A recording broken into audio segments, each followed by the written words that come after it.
Début d'une formation le vendredi 13 mars 2026 à l'intention des éléments de l'unité mixte d'intervention rapide et de répression des violences sexuelles faites aux femmes et aux enfants UMIR et de l'unité spéciale de police judiciaire de la Cour pénale spéciale USPJ sur les techniques d'audition et d'enquête en matière de violences sexuelles liées au conflit.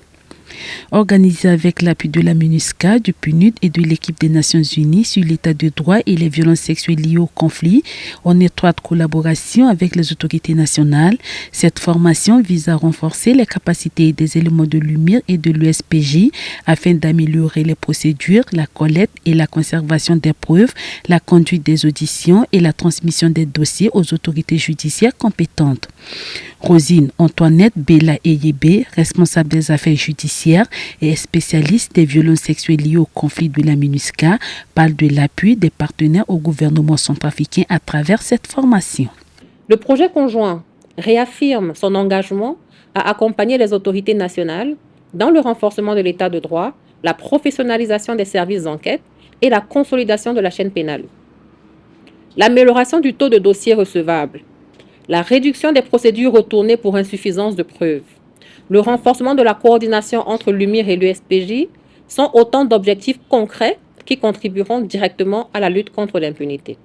La République centrafricaine fait face à de graves violations des droits humains et du droit international humanitaire, parmi lesquelles les violences sexuelles et les violences basées sur le genre. Capitaine Clarisse Félicité Gbagbois, directrice de l'unité mixte d'intervention rapide et de répression des violences sexuelles faites aux femmes et aux enfants UMIR, a exhorté ses pairs à saisir cette opportunité pour l'avenir de cette institution. Grâce à cette formation sur la technique d'enquête et la prise d'audition, nous allons pouvoir soulager les personnes survivantes et remplir nos mandats.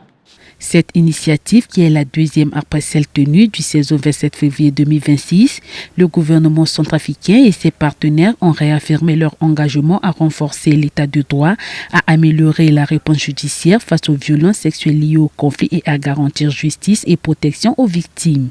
La formation d'une durée de 10 jours concerne 43 éléments de l'UMIR et 16 éléments de l'USPJ venus de Bois et de Bangui.